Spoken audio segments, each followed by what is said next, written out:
Bonjour à tous. Merci de vous joindre à nous pour la session d'aujourd'hui. Je m'appelle Christina Lowen. Je suis directrice exécutive de l'Association pour l'Opéra au Canada. Nous sommes très fiers de co-présenter cet événement avec nos collègues de Kapakoa et de Orchestra Canada. Il s'agit de s'engager collectivement pour s'assurer que nos collectivités aient accès à des informations importantes relativement à l'environnement complexe et auquel nous et notre public nous faisons face. Désolé, je vous appelle de Toronto, en Ontario, un territoire du traité 13. C'est un privilège pour nous de travailler, vivre et jouer sur les terres traditionnelles des Wendat, des Anishinaabe, des Haudenosaunee et des Mississauga du Nouveau-Crédit. Comme l'association est nationale, nous avons plusieurs gens qui vont se joindre à nous sur ce webinaire d'un instant à l'autre. Nous voulons remercier aux Métis qui se retrouvent sur l'île de la Tortue.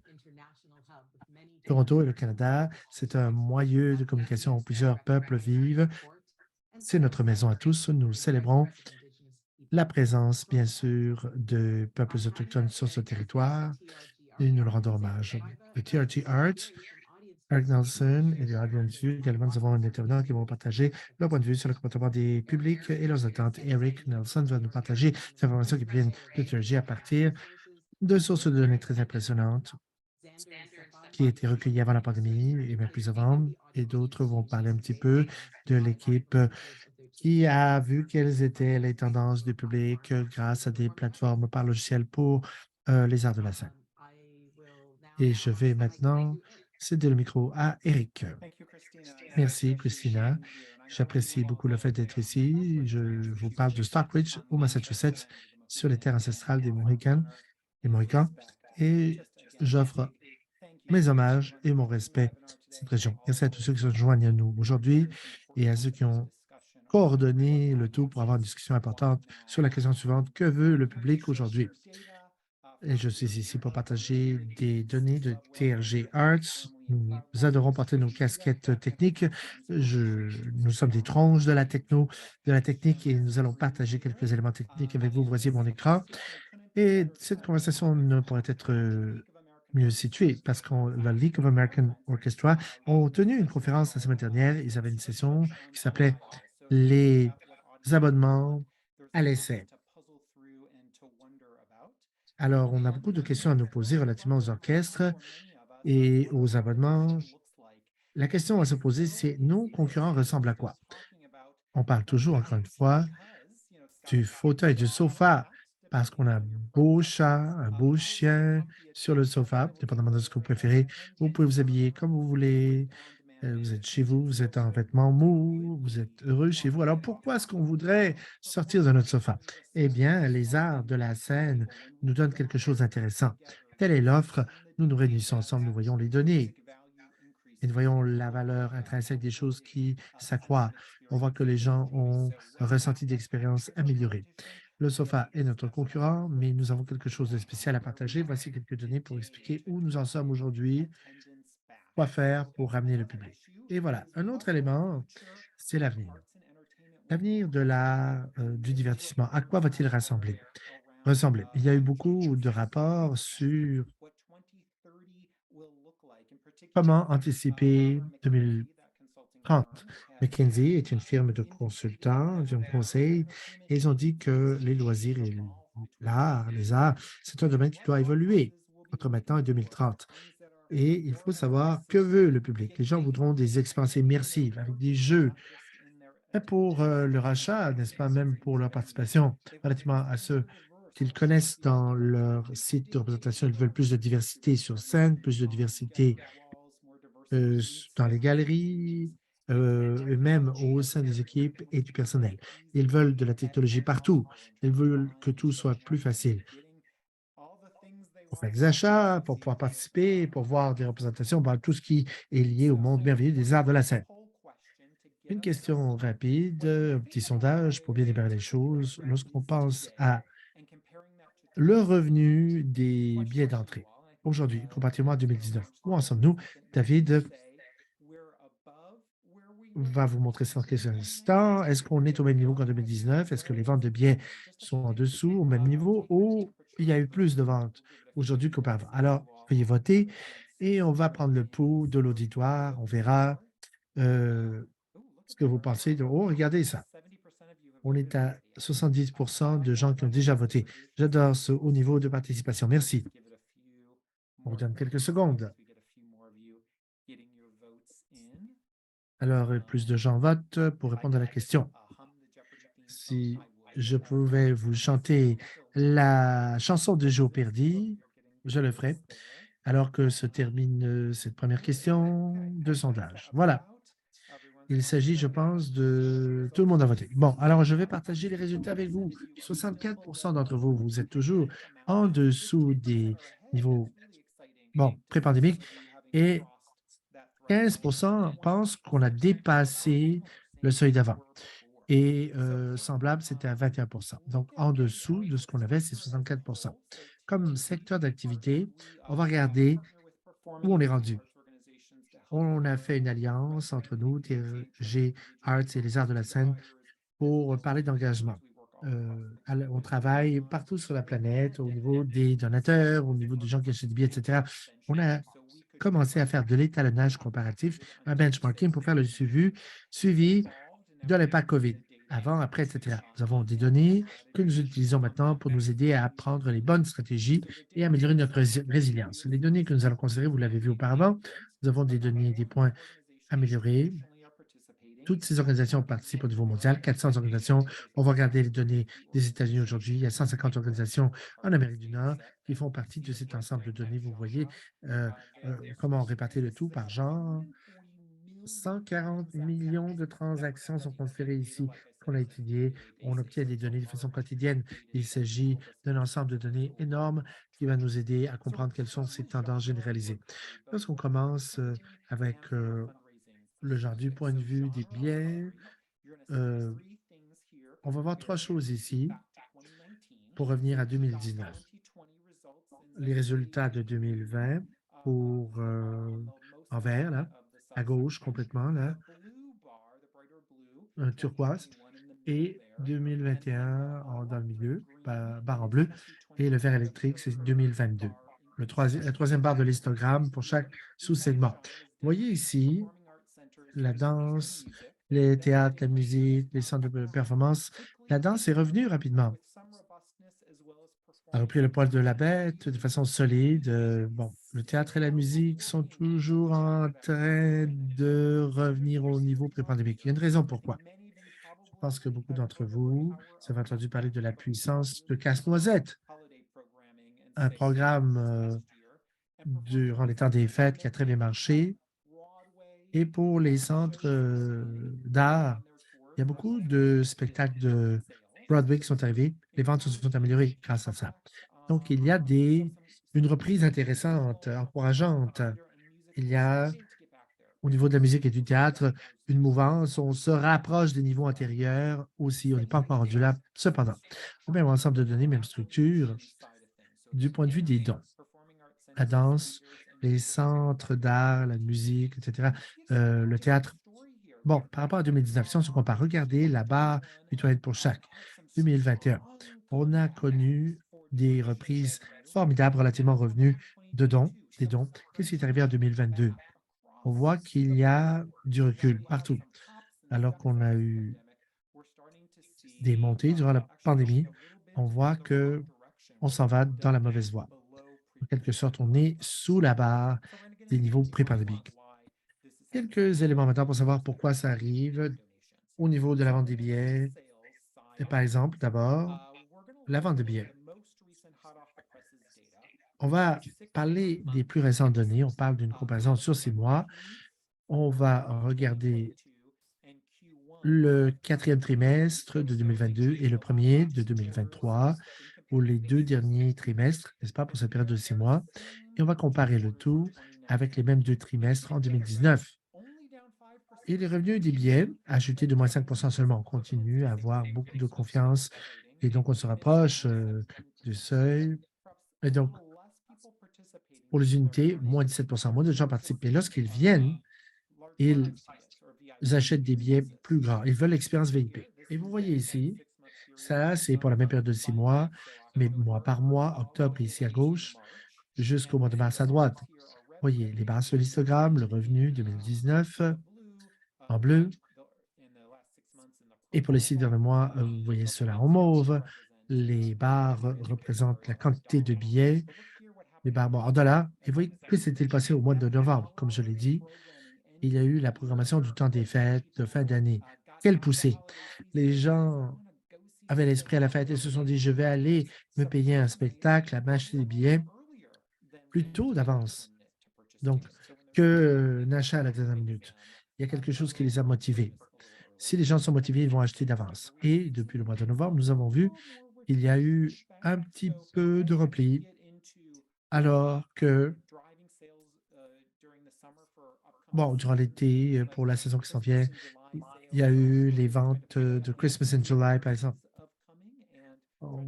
Il y avait des expériences, des événements pour la reprise et c'est ça qui génère quelque chose, des événements. Du point de vue des dons, c'est une histoire différente. Comme on l'a vu, relativement comparatif de gens durant 6 mois, les mêmes 6 mois, le revenu a chuté de 38 et les unités de moins 14 durant les 2 derniers trimestres comparativement aux 2 trimestres des temps pandémiques. Alors, des choses intéressantes ici. Mois par mois, on voit la même comparaison ce temps-ci. Les barres représentent la quantité de billets et les lignes sont liées aux revenus. Et le plus gros défi, c'était à la fin de l'année du calendrier, la fin de l'année. Dans notre secteur, ça nous donne toute la liste de revenus. On voit qu'il y a des objectifs substantiels, ce qui s'est passé en décembre, mais on n'avait pas vu ça cette année.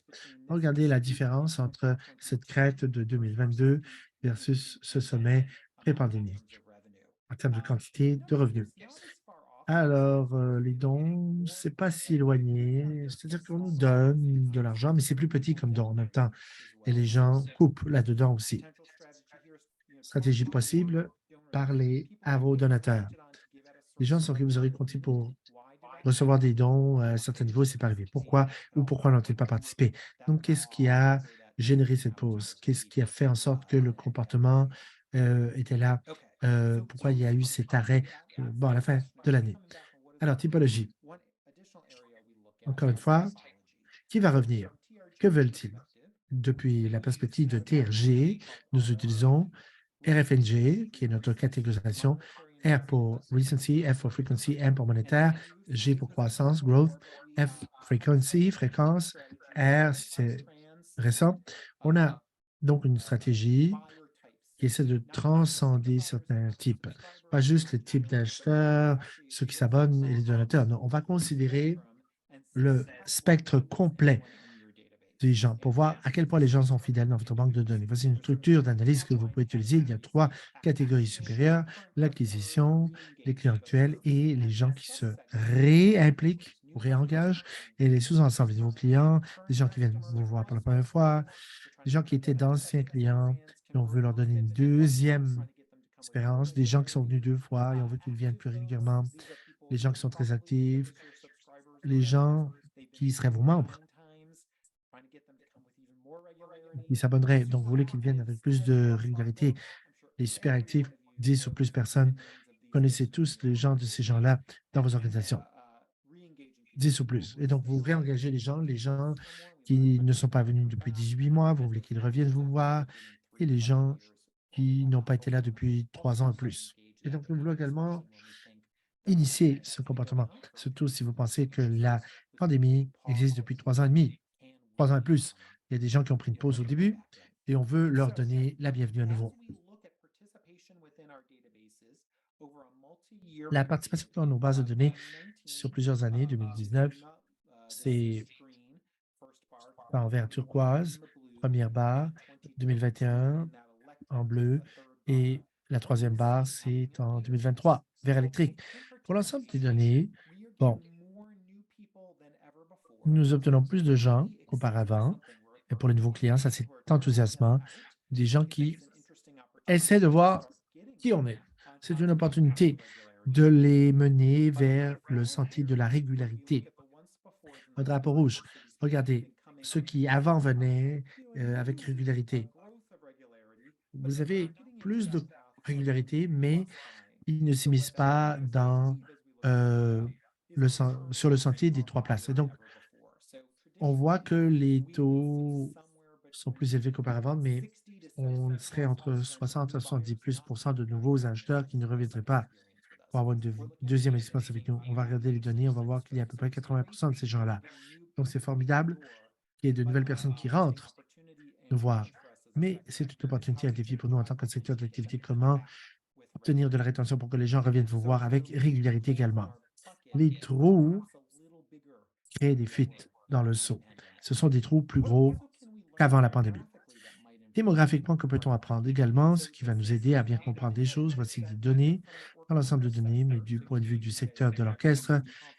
Vous m'avez entendu dire que j'étais à la conférence des orchestres. On a des partenariats avec les plus grands orchestres des États-Unis. Et puis, on va vous montrer les données par facteur démographique. On parle à peu près 40 orchestres d'Amérique du Nord, la vente de billets par génération et la participation d'une année à l'autre, de 2019 à 2022, pour ces 4 barres chronologiquement. Vous voyez qu'il y a quelque chose d'intéressant ici.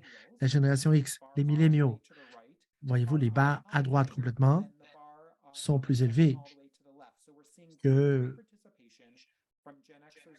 les barres dans la section à gauche. Et donc, voilà ce que l'on voit pour la génération X et les milléniaux.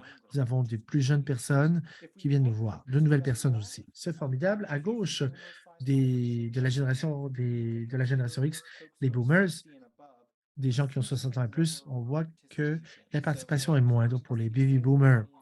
On voit que les publics plus âgés sont de gros ensembles de nos participants, mais ils ne viennent plus de façon aussi régulière. Donc, l'investissement dans les jeunes, ça paye, c'est payant. On doit leur donner des occasions de revenir avec régularité. Ça ressemble à quoi du point de vue des revenus? Eh bien, comparaison sur 4 ans, 2019 à 2022, vous avez 2022, la partie d'en haut, et en bas, c'est 2019, l'histogramme d'en bas, les barres d'en bas. Quelque chose d'intéressant. Quel niveau de revenu voit la plus grande croissance? Ça, c'est en quelque sorte jusqu'à 75 000 pour l'écart de revenus, ce qui a trait aux nouveaux acheteurs qui ont tendance à être plus jeunes, ils ont moins de revenus, mais ils sont au début de leur carrière, mais on voit une croissance. Et donc, il y a de nouveaux qui arrivent. On leur donne la bienvenue. Hey, on a des nouveaux. Merci d'être venus. On veut donner la bienvenue aux gens qui reviennent également. Donc, les sondages, c'est bon pour ça, pour savoir à quoi pourrait ressembler vraiment la deuxième invitation. C'est très important. Du point de vue des dons, le même ensemble de données, la même structure, pour savoir comment sont disposés les diapos, quelques petites différences. Les baby boomers et les milléniaux sont les groupes qui ont connu une croissance petite, croissance pas très fort au niveau de l'achat des billets, mais comparativement au niveau de 2019. Donc, voilà, au niveau des milléniaux et des baby boomers, ce qui se passe. Mais la surprise, c'est la génération X. Ce groupe arrive au sommet pour le potentiel de bénéfices. Il y a plus de revenus disponibles. Les enfants ont quitté la maison. Donc, ils devraient être les personnes qui vont s'impliquer dans la philanthropie davantage avec nous. C'est une opportunité d'aller trouver vos publics de génération X. Commencer à les réengager, les réimpliquer par des conversations. Mêmes histoires intéressantes sont arrivées ici. À partir du niveau de revenus des donateurs, on voit plus de croissance. En bas du spectre, les dons moyens, pensez à tout ça. Tout ça peut dépendre de ces informations. C'est important de s'informer. Plusieurs possibilités pour la participation. Avec nous, de nouvelles personnes qui arrivent et frappent à la porte. Alors, quel est l'objectif? On veut que les gens aillent où encore? Si on regarde les données, créer de la fidélité, c'est encore une fois un des meilleurs éléments qui va créer de la participation. Les abonnements, c'est toujours un objectif important pour nous. Alors, je vais poser une question également pour le sondage. Lorsqu'on pense aux abonnements, à la fidélité, est-ce que c'est mort? Ou est-ce qu'on les oublie complètement? Est-ce qu'on a besoin de reconceptualiser le tout, faire une transformation, ou doit-on remplacer le tout? Là, on parle des abonnements. On ne les oublie pas, on les améliore, on les remplace. Pensez-y. Donc, je vais vous avertir d'avance. Il semble que le besoin d'une transformation fondamentale soit l'élément central qui est le plus mentionné. On parle de 77 de participation. Donc, quelle longueur d'avance sur les autres, mais je vais vous donner quelques instants pour voir ça ressemble à quoi comme résultat. Bon, formidable. Alors, je vais... Bon, sur le sondage, on est à 75 des gens qui ont déjà tranché. On va partager les résultats, mais regardez maintenant les résultats. On a besoin d'une transformation fondamentale, mais 84 des gens disent que c'est important, il faut faire les choses différemment. Très peu de gens disent que c'est mort, et on oublie ça. Quelques personnes disent qu'on a besoin de remplacer ça. Donc, vous aimez cette gamme de produits. Alors, comment y penser? De façon différente. Notre secteur fait face à ça. Quelques éléments à considérer afin d'inspirer notre façon de penser à ça, comment faire croître la fidélisation. On a essayé beaucoup de choses au fil du temps. Des billets flex, plusieurs éléments, par exemple, des abonnements différents, des séries différentes, des tactiques comme CYO par exemple, des livrets de coupons, des points de fidélisation, devenir membre, etc. Bon, il faudra revoir ça dans un an pour voir si ça marche. On voit que dans le secteur des consommateurs en général, il y a une croissance, absolument. Dans les abonnements, il y a une nouvelle conférence qui va traiter juste des abonnements. On pourrait voir qu'est-ce qu'on peut apprendre là dans le monde des arts. Il y a des industries, des secteurs comme le baseball. Ils essaient des choses intéressantes relativement aux détenteurs de billets de saison. Voilà un article intéressant à considérer. Les approches sont améliorées. Si vous êtes un détenteur de billets de saison, vous avez un escompte sur les aliments au stade. Et donc, si vous achetez des hot dogs, vous allez manger votre salade et vous allez voir le prix régulier et le prix spécial pour les détenteurs de billets de saison. Vous avez un message instantané qui vous dit nous honorons votre valeur, nous honorons votre fidélisation sur le long terme. Et donc, voilà, on est en train de envoyer un message par la tarification. Vous avez un billet de saison, vous avez un escompte pour les hot dogs. Également, durant la saison, on envoie des courriels en disant, Catherine, vous avez participé à 3 parties de baseball cette année à cause de votre statut de détentrice de détenteur de billets de saison. Vous avez épargné tant. Mais si Christina a participé cette fois, vous pouvez épargner davantage. Donc, on peut épargner davantage. Plus on participe, plus on voit de parties de baseball. Voilà, ce sont des avantages. Mais la vraie question, c'est est-ce que la tactique est vraiment importante? Et je vais revenir à notre dernière inspiration. Peu importe ce que l'on fait, peu importe comment on emballe le tout, on doit penser à l'élément R. Est-ce qu'on veut engager les gens à chaque année? Est-ce qu'ils vont venir vous voir plusieurs fois durant une saison, fréquemment? Est-ce que l'investissement monétaire va croître sur le fil du temps et peut-on compter sur cette croissance monétaire année après année? Ça peut vous inspirer déjà d'y penser pour vous fixer le début des attentes ou pour vos patrons. Maintenant, lorsqu'on dit on essaie d'arriver à certains objectifs de revenus par rapport à la vente de billets, etc., mais est-ce que ces catégories croient dans certains sous-segments de nos banques de données? Est-ce qu'on crée de la fréquence, une croissance monétaire? Et si on le fait, ça va nous dire que nos systèmes de fidélisation fonctionnent. On veut être prêt à essayer beaucoup de choses, on devrait l'être. Il faut s'assurer que les valeurs métriques que l'on mesure par rapport à ça puissent générer des bons résultats. Voilà, selon les thèmes importants pour nous, je vous laisse sur cette idée. Les données nous disent quoi par rapport à ce que veut le public. Pas de friction. Ils veulent participer facilement. Ils veulent cliquer et arriver sur le site web. Ils veulent avoir des réponses facilement. Ils veulent pouvoir acheter leurs billets facilement. Ils veulent comprendre quels sont les avantages pour les donateurs le plus rapidement possible. Donc, sans friction, un système bien huilé le plus possible. On va vous donner ces présentations avec un hyperlien. Si vous voulez prendre une pause par rapport à ces idées-là, vous voulez consulter avec moi. Pas d'obligation, c'est gratuit pour vous. Mais si vous voulez parler simplement pour savoir où vous en allez, comment vous voulez appliquer ça, c'est vraiment apprécié. Je vais m'arrêter ici et je crois que le micro sera donné maintenant à Zander, qui va nous présenter d'autres points de données. Merci beaucoup. Merci Eric, c'était formidable. Je vais partager mon écran ici. J'espère que ça va marcher, que tout le monde pourra voir ça. Dites-moi si ça marche ou pas. C'est formidable de me retrouver ici. Merci à tous de m'avoir invité. C'est formidable de vous rencontrer. Si vous avez raté la présentation, je suis Zander, gestionnaire ici à AudienceView. On a fait des recherches récemment avec notre public de Philomania. C'est un public de consommateurs qui participent à différents éléments verticaux pour les arts de la scène, des orchestres symphoniques, des activités immersives, des événements sportifs, etc. On fait cette recherche une fois par année et on vérifie auprès des gens. On veut savoir comment l'industrie des événements de l'art du vivant ou les événements en direct change, quelles sont les tendances, et même les arts de la scène, etc. Je vais plonger ici et je vais souligner les tendances les plus importantes que nous avons vues durant les derniers mois, ce que nous avons traité. Alors, bien sûr, nous avons commencé en posant une question. On posait la question au patron. Comment est-ce que votre participation aux événements a changé depuis la COVID? Positivement, on a vu que la plupart des clients ont le même niveau de participants ou même plus, ils participent plus qu'avant la pandémie. Mais il y a, encore une fois, 41 des gens. C'est beaucoup de clients qui disent qu'ils participent à moins d'événements en direct qu'avant la pandémie.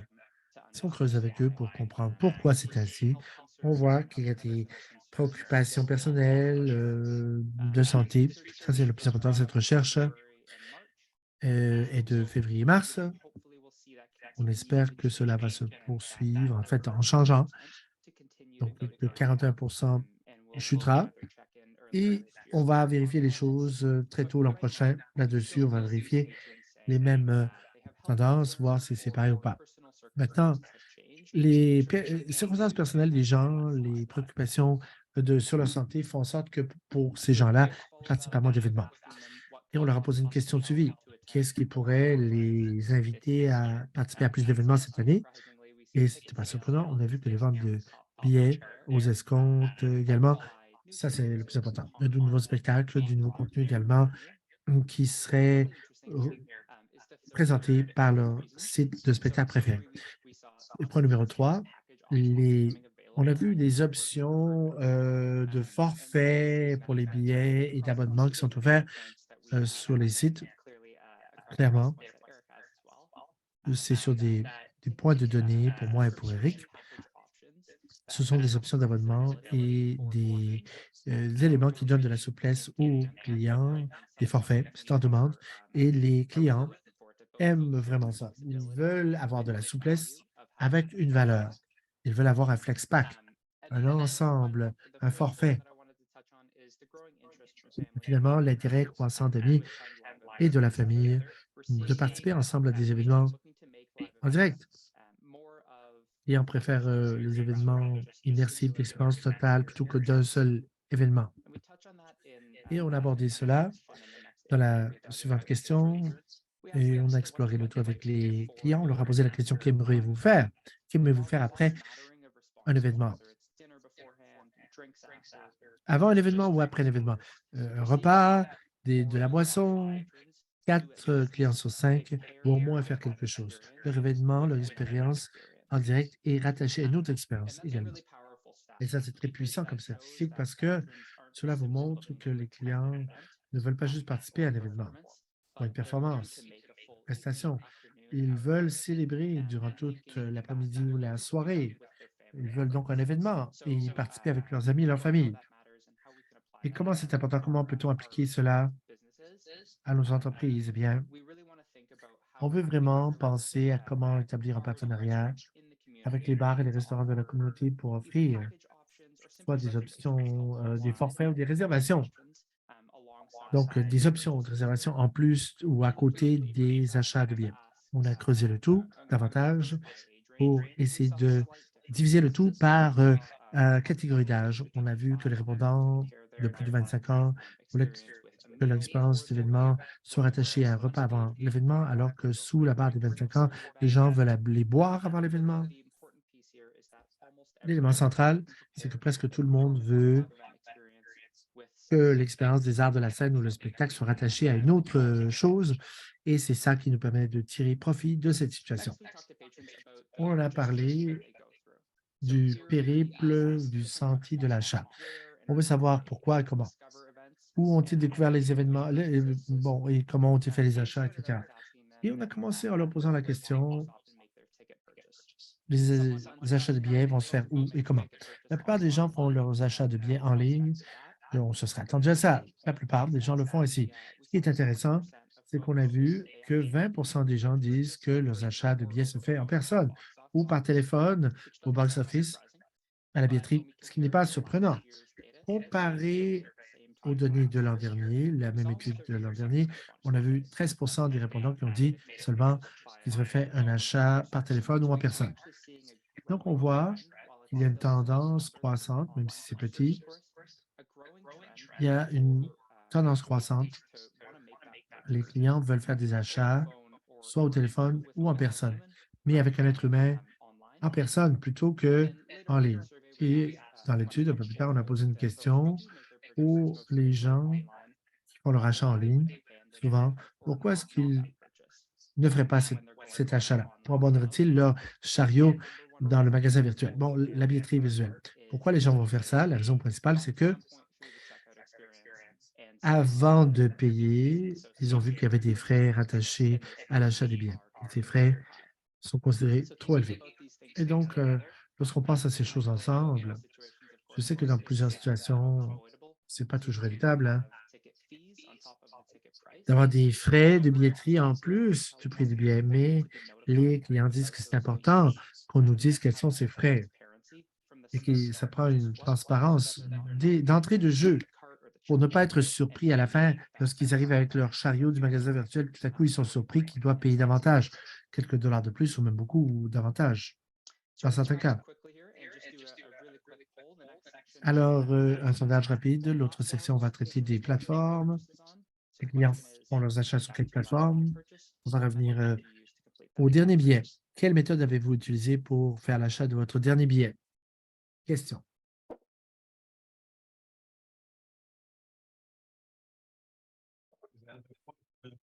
On your question, when you say mobile phone, you mean Je vais vous poser une question. Téléphone mobile inaudible.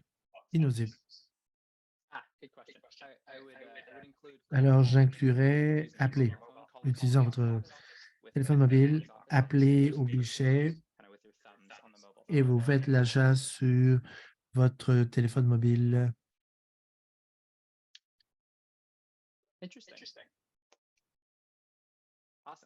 C'est intéressant. De voir que la plupart des gens font leurs achats en ligne sur l'ordinateur ou leur téléphone mobile. Et très peu de gens font des achats au box-office, à la billetterie. C'est une tendance à surveiller durant les prochains mois. Il faut garder l'œil là-dessus. Voir si cette tendance croissante continue à augmenter ou pas, n'est-ce pas? Ou si ça va disparaître, ou c'était juste un petit point dans le radar qui ne sera plus aussi significatif. On a demandé ensuite aux clients quel type de d'outils utilisent-ils pour faire l'achat. La plupart des gens font l'achat sur un ordinateur portable ou un micro-ordinateur. Voilà, je contextualise le tout pour les gens.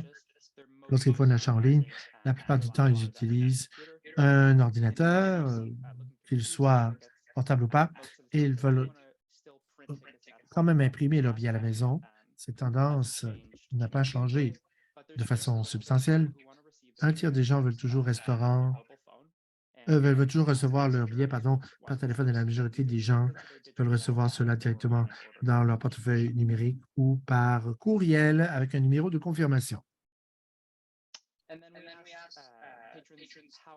On a demandé aux clients quand est-ce qu'ils veulent acheter le billet, combien longtemps d'avance. Et donc, il y a des réponses intéressantes selon la même question que l'on a posée l'an dernier. La plupart des clients font leur achat avant un mois.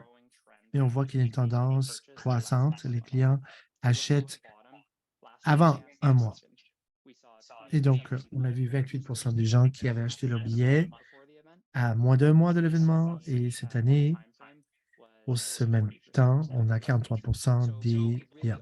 Et donc, les gens cherchent vraiment du côté de cette souplesse. Ils veulent ça et ils attendent avant de faire l'achat et se rapprochent de la date. Donc, c'est important à savoir pour savoir quand offrir un escompte de billets. C'est peut-être important de ne pas offrir d'escompte. Attendez 2 semaines, pas un mois avant l'événement pour offrir des escomptes et pour choisir leur propre siège. Les gens veulent choisir leur siège. Ce n'est pas une surprise. Et les gens qui achètent des billets plus près de la date de l'événement ont moins tendance à vouloir choisir leur siège ou au moins ont besoin de ça. Ils veulent juste avoir les meilleurs sièges selon un certain écart de prix. Dernière section, on a parlé aux clients de quoi? Comportement pour les dons. On a posé une question d'abord. Quelle est la fréquence des dons des gens pour un leveur de fonds associé ou pour un événement d'art? 3 quarts des clients ont donné auparavant. C'est intéressant. La majorité de ces gens ont juste donné quelques fois dans le passé, la dernière année ou par année. Il y a une opportunité de faire croître ces segments qui donnent moins fréquemment. Mais on est toujours ouvert à l'ouvert des dons et on va en parler davantage. Prochaine diapo. Et on a posé la question quand est-ce qu'ils auraient tendance à donner davantage? Quand est-ce qu'ils seraient plus ouverts aux dons?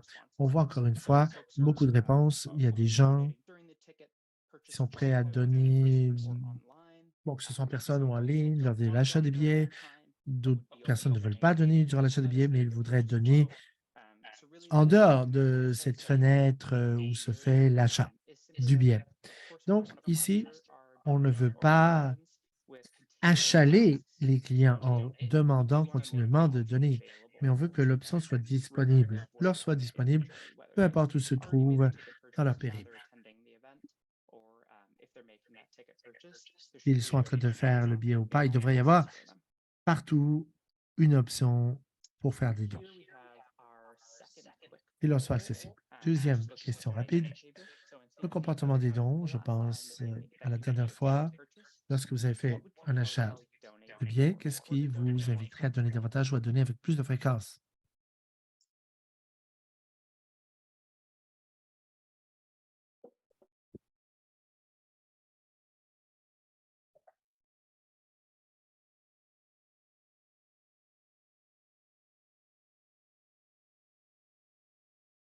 Looks like we're fighting between tax deductions and access to Alors, il y a les donors. déductions d'impôts, puis bon, accès à des événements seulement pour les donateurs, n'est-ce pas? On va voir dans quel est le patron comportemental dans la prochaine diapo.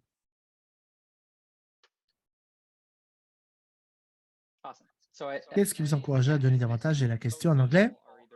La plupart des gens veulent avoir accès à des événements juste pour les donateurs ou veulent des déductions d'impôts également qui leur soient possibles pour leurs dons. Les clients, les donateurs ont le même souhait. À cet égard, on voit qu'il y a un accès hâtif pour des achats futurs de billets pour des événements. Par exemple, un accès auxquels ils ont le droit exclusivement. Et il y a des éléments d'exclusivité, soit pour l'achat de billets exclusifs ou d'acheter dans des périodes exclusives ou des événements exclusifs. Les gens doivent se sentir qu'en faisant partie d'une communauté, ils ont un accès exclusif à quelque chose. Et c'est ce qui va les aider, les encourager à donner davantage s'ils sentent qu'ils font partie d'un groupe exclusif de gens, ces donateurs. Et maintenant,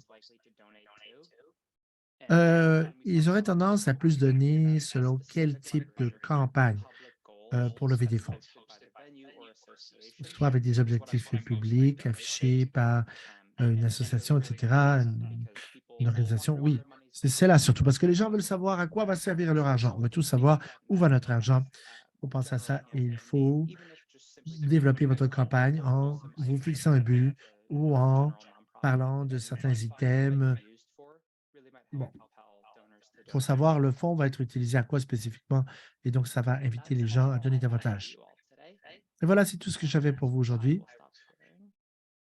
Je vais stopper le partage d'écran.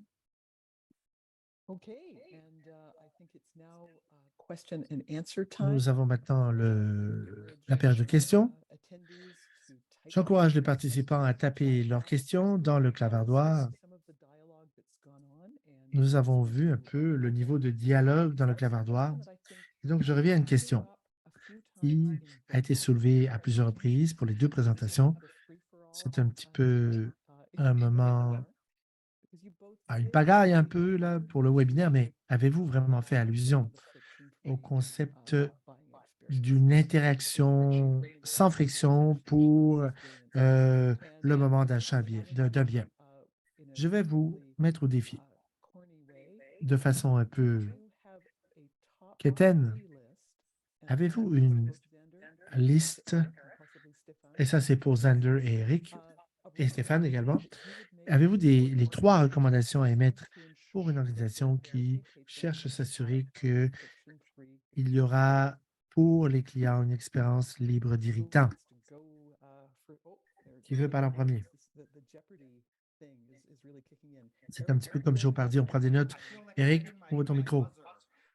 Moi, c'est comme si j'appuyais sur mon bouton de Jeopardy. Bon, un exemple. Je vais faire une recommandation ici pour tous mes clients, même si je pourrais penser au focus group. Si on va investir dans les améliorations technologiques, testez ces technologies, que vos clients voient quelle leur expérience sera avec cela. Je suis allé voir un spectacle de Broadway dans un théâtre en particulier dont je tairai le nom. Ils ont investi dans les billets technologiques avec un fournisseur tiers. J'ai obtenu les billets que j'ai achetés sur le site, puis ensuite je les ai appliqués sur l'appli du tiers. Ils ne pouvaient scanner mes billets lors du spectacle. Une très bonne personne m'a dit, alors, un représentant m'a dit, on ne peut pas scanner vos billets. Attends, quoi? C'est à toi de contacter les gens de l'application pour savoir quoi faire avec ton billet. Mais je ne sais même pas comment contacter une appli, là. Et le spectacle va commencer dans 2 minutes, puis je dois contacter la compagnie. Je suis allé à la guichetterie et ils ont dit, on nous a dit que ce n'était pas notre appli, donc on ne peut pas aider les gens qui ont des problèmes avec l'appli. Désolé, monsieur. Et donc, j'ai essayé de régler la chose, mais l'entreprise d'appli n'a pas voulu vraiment m'aider, même si j'avais acheté le billet par leur appli, etc. Donc, assurez-vous que vous vérifiez la technologie, que ça marche bien, qu'elle soit la plus facile d'utilisation. Prenez un de vos clients et posez la question, est-ce que je peux vous regarder acheter un billet? Est-ce que je peux vous voir, vous étudier lorsque vous faites un don pour éliminer les frictions? Troisièmement, on travaille avec le théâtre de Phoenix. En Arizona, ils font ça. Ils ont lancé un programme d'abonnement pour les nouveaux membres. Vous payez de quantité mensuelle et puis vous avez accès à des billets. Ils ne veulent pas parler à la billetterie, ce groupe-là en tout cas, même si d'autres veulent, ils veulent faire les transactions tout en ligne. L'échange des billets supplémentaires, etc. On a promis quelque chose. Peut-on livrer la marchandise? C'est la question. Catherine, voyez-vous, c'est la pagaille dans ces thèmes. En fait, la question est que nous devons tester ce que l'on a promis. Est-ce que nous pouvons livrer la marchandise? Testons-le et étudions nos clients, voyons comment ils interagissent avec la technologie. Voilà. Il y avait un esprit par lequel on a échangé des informations parmi les participants dans le clavardoir, ce qu'ils préféraient. Peut-être dans le clavardoir de notre équipe, en tout cas. Et on aussi entre par téléphone. Je téléphone, j'y vais et j'achète toujours en ligne. Je ne veux pas à la personne. Pour certains, d'autres achètent toujours à la billetterie. Et maintenant, je ne sais pas quel est le bon chiffre, mais les 3 meilleures recommandations pour pouvoir créer cette expérience sans irritant. Je vais dire un petit peu ce que j'ai déjà présenté dans ma présentation. Pour moi, l'élément central, ce sont les frais. Selon notre recherche au moins, ce qui est très frustrant pour tous les clients, c'est s'ils ont à payer des frais élevés. C'est inévitable souvent. Mais ce qui est évitable, c'est que ce soit une surprise pour eux. Donc, On peut intégrer peut-être ce frais dans le billet et rajouter juste les taxes en plus de ça. Mais au moins, dites aux gens qu'ils auront à payer ce frais d'entrée de jeu, pas à la fin comme une surprise. Ça va donner la confiance aux clients. Ils savent ce qu'ils auront à payer lorsqu'ils arriveront à la fin de l'expérience. Et c'est pourquoi on voit que les gens commencent à appeler et à aller à la billetterie. Le problème, c'est que c'est à la fin de leur processus d'achat. Ils ont déjà tenté d'acheter des billets, ils sont frustrés. C'est là où ils vont se diriger vers la billetterie et ça, c'est un problème. Bon, il faut parler des frais qui se rajoutent au billet d'entrée de jeu, pas à la fin. Et la souplesse avec un programme FlexPass qui permet aux clients de choisir le billet du spectacle jusqu'à la journée même du spectacle. Ça donne la souplesse que les gens veulent. Et le fait de pouvoir acheter des billets plus tôt, tout en ayant un escompte. Et donc, vous pourriez avoir une passe avec des billets souples, flex, et donc avec des escomptes. Donc, il faut parler d'expérience, pas juste participer à un événement, mais il faut parler d'après-midi, de soirée par rapport à ces événements. Et on s'en va en ville, on stationne la voiture, on prend l'autobus, le taxi, peu importe, on conduit, on fait les réservations au bar avant, après, etc. On enlève les irritants pour vos clients le plus possible, que ce soit sur votre site ou on offre des options pour faire des réservations et cela fait partie d'un ensemble peut-être pour différents espaces communautaires afin de pouvoir offrir cette expérience complète. On me rappelle Jack McAuliffe, un ancien VP à la Ligue des orchestres américains, qui a parlé d'un rappeur expérimenté. On est obsédé de l'art, de ce qui se passe sur scène dans une salle, mais il faut considérer d'autres composantes également qui font partie de cette expérience sans bien huiler, surtout pour les nouveaux venus. Si vous ne le savez pas, vous avez une question, on est là pour vous aider. Ce genre de mention. Il y avait une question spécifique pour nos présentateurs. Alors, je vais essayer de diriger la question à la bonne personne selon ce que vous souhaitez. Une question pour Eric, spécifiquement, mais Zander, sentez-vous à l'aise de répondre. Relativement aux données de dons que vous avez fournies, surtout les tendances, si on considère l'histogramme et les barres de l'histogramme, et on considère les périodes pré-pandémie ou pas, Virgile, vos partenaires, est-ce qu'ils ont pu déterminer quels étaient les biens non utilisés et les dons pour les biens non utilisés et les dons qui proviennent de biens achetés? Ce qu'on a fait cette répartition parce qu'il pourrait y avoir des facteurs différents qui contribuent à moins de dons. En fait, qu'il y a moins de dons. Peut-être parce que les gens ont un budget limité pour les arts de la scène et lorsqu'ils ne dépensent pas pour acheter des billets, ils font des dons peut-être. Donc voilà. Eric, les données des dons, est-ce qu'ils donnaient ce détail ou pas? Oui, bonne question. J'apprécie essayer de comprendre le périple et les différentes motivations sous-jacentes derrière les clients. Parce que à la racine de ça, on trouve ce qui est nécessaire. On a pu donc faire cela en partie. On se fie à comment les organisations vont encoder leurs données pour pouvoir comprendre ça tombe dans quelle catégorie. Et donc, il y a peut-être un peu de jeu dans tout ça. On a vu cette croissance dans la quantité de donateurs, ça a monté en flèche durant les moments profonds de la pandémie et c'était ému surtout en termes unitaires, pas en termes de dollars, par les gens dont le revenu avait été recatégorisé parce que peut-être que vous pouviez changer le tout en don pour l'organisation parce que vous n'aviez plus de performance. Et donc, oui, absolument, on retrouve ça dans la quantité de billets. On a vu également qu'il y avait des donateurs qui ont participé typiquement durant les moments sombres de la pandémie. La moyenne des dons a monté en flèche. Et donc, ça a trait à la réduction. En fait, la réduction que l'on ressent aujourd'hui, c'est peut-être parce que les gens ont donné une double quantité durant la pandémie. Ils n'ont pas donné la même quantité durant ce temps-là. Donc, ils ont donné et ils prennent un temps d'arrêt pour un an pour les contributions, les dons. Ce qui est effrayant pour nous, c'est que même en considérant tout ça, en le sachant, On est tellement loin des seuils pré-pandémiques. Ce que l'on voit, c'est que les gens, on le voit dans les données, à un moment donné, ça prend 20 jours avant de créer une habitude ou arrêter une habitude. Si les gens ne font pas de dons pendant un certain temps, ils ont gagné l'habitude de ne plus faire de dons. Comment faire en sorte que ces gens reviennent à faire des dons? Donc, c'est important de partager sur les motivateurs du pourquoi. Un autre élément que je vais rajouter à ça, ce que l'on a vu durant la pandémie, et ça, ce sont des données de l'étude, et ça dit, les gens étaient motivés vraiment à donner et ils voulaient voir comment était utilisé leur dollar pour innover, pour l'innovation dans une organisation.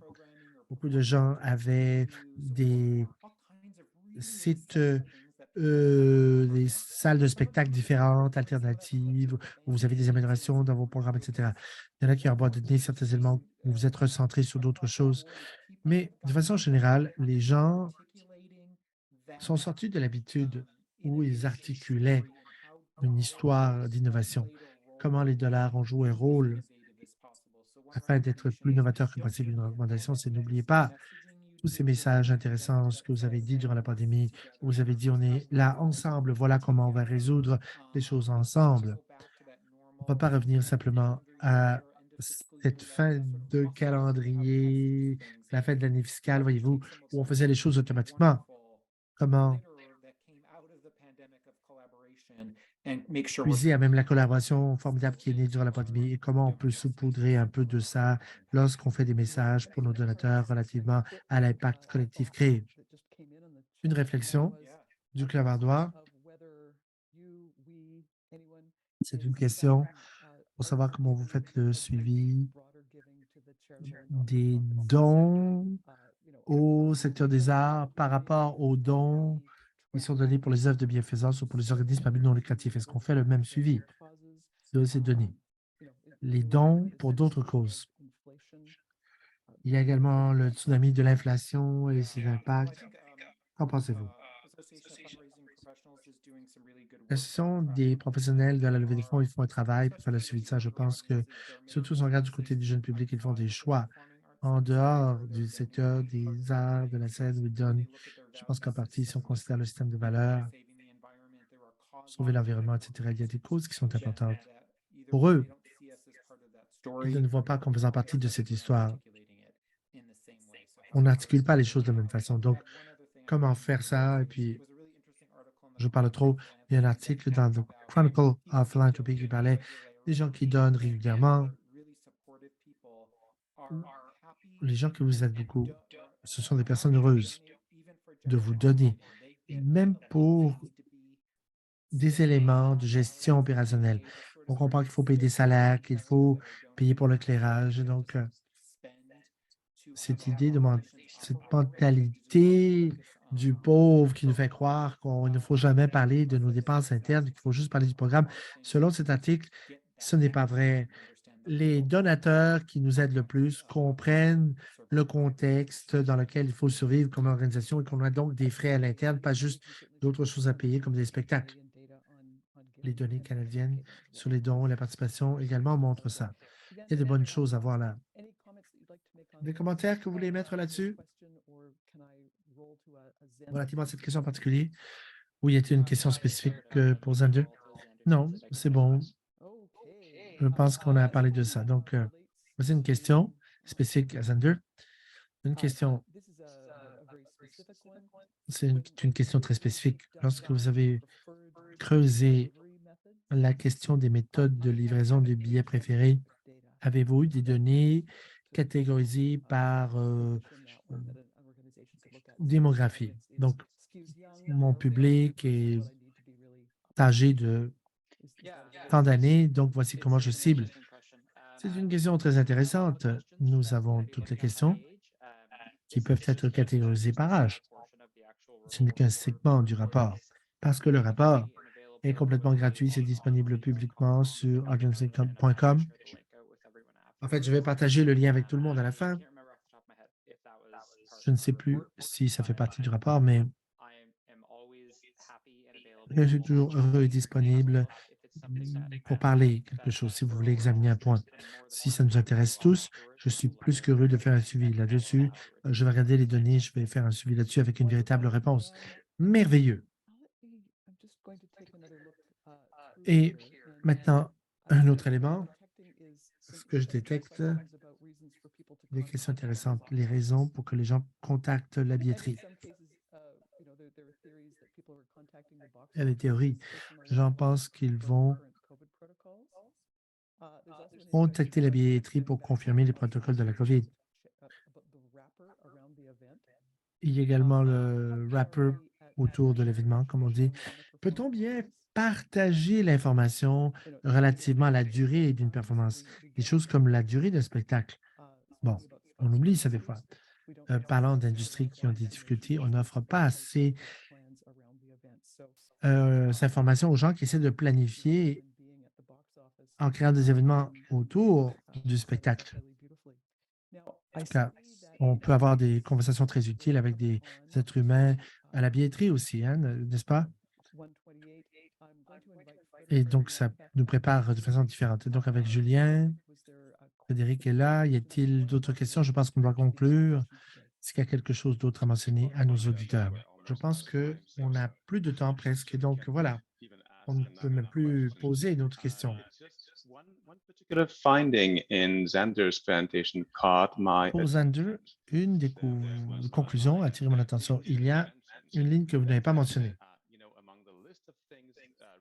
Ça disait entre les raisons qui expliquent pourquoi les gens participent moins, 19% ont dit que c'est des questions logistiques.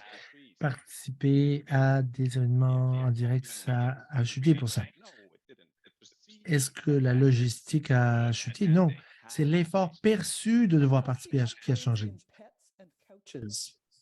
Il y a eu des améliorations à la maison aussi. Les gens ont investi dans des sofas et dans des animaux domestiques, oui, à la maison. Et il y avait l'édition de mai de sondage qui posait une question opposée. Qu'est-ce qui ferait que le secteur culturel serait plus attirant pour les répondants? C'était une question ouverte et 9% ont dit des événements qui soient plus proches de leur maison, moins de déplacements requis. Ah, c'est intéressant comme conclusion. C'est-à-dire que le secteur des arts doit penser de façon plus étroite en ce qui a trait la question de l'emprise et la génération Z, maintenant, qui contribuent, participent souvent, mais est-ce qu'ils sont dans l'attachement? Comment est-ce que je les rejoins? Comment est-ce que je vais rejoindre ces gens de la génération Z? Des gens qui pourraient éventuellement devenir des clients réguliers. Je vais céder le micro. Maintenant, merci beaucoup à Xander et Eric. Merci beaucoup. Lauren, tu as la parole maintenant. Je ne suis plus sur la sellette. Merci, Xander. Merci, Eric. C'était très généreux pour vous d'avoir pris du temps afin de partager vos données, afin de nous expliquer le tout de façon à ce que ce soit logique, que cela puisse nous aider dans notre secteur à faire un meilleur travail de marketing pour prendre de meilleures décisions de programmation. Le temps est toujours court. Il y avait tellement de questions qu'on aurait pu aborder dans le Club si on avait plus de temps, mais notre attention est là. À Orchestre Canada, à l'Association de l'Opéra du Canada et à Capaqua de vous offrir plus de ces webinaires. Donc, si vous êtes abonné à notre bulletin de liaison, lisez le tout, vous aurez plus d'informations. La session d'aujourd'hui nous montre qu'il y avait un appétit pour ce genre d'informations. Je veux remercier mes partenaires également, Orchestra Canada, Orchestre Canada et l'Association pour l'Opéra du Canada. Merci d'être nos co-hôtes aujourd'hui. Merci à tous et au revoir. Merci de nous avoir reçus. Ce fut un vrai délice. Merci beaucoup. Le plaisir fut le nôtre. Merci.